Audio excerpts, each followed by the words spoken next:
Let's get straight into it, because the past decade has seen the most dynamic growth in Africa's history, with the continent having outperformed the global average, with per capita GDP increasing every year since 2000. What have you made of the growth, and more importantly, the sustainability of it moving forward? Because some argue that we've got the low base effect to consider here.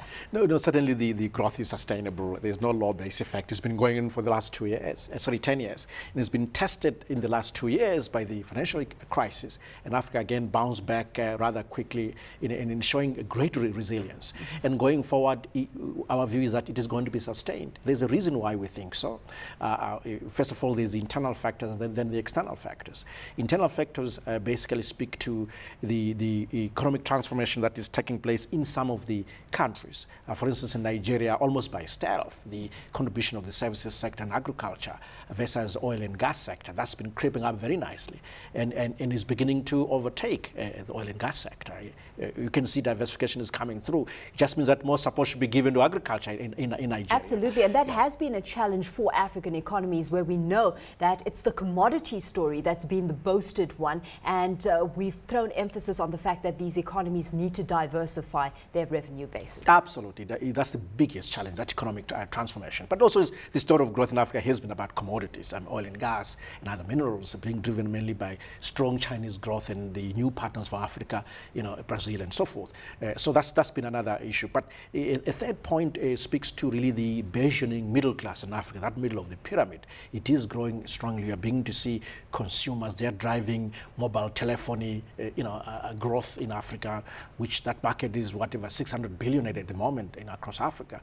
The growth in banking services, mobile banking, and other things, retail and all that.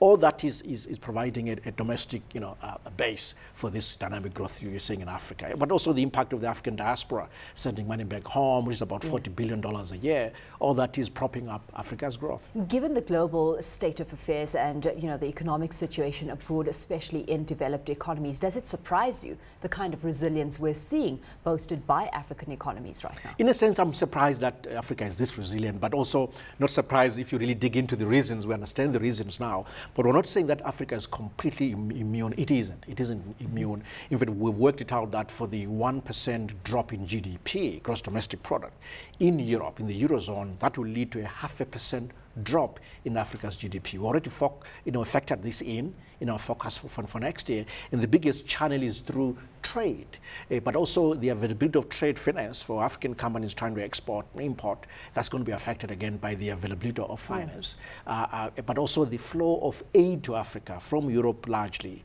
is also going to be affected. I mean, those governments are under pressure in Europe. They won't give as much as they used to Africa. Absolutely, and putting the onus then on African economies and governments to develop their economies for themselves moving forward. Let's take a look at that scenario, because you highlighted the fact that we're seeing diversification happening. There's a stealth in the kind of progress we're seeing on that front.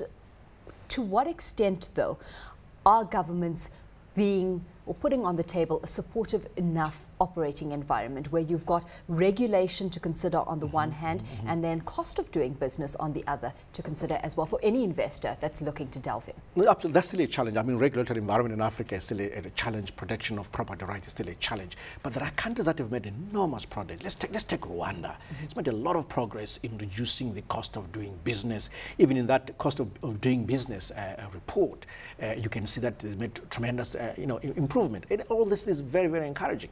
But I think government needs to do more in managing the resources that they control themselves in the first place, not just crowding in the private sector. For example, governments should be establishing sovereign wealth funds in countries where oil and gas are produced.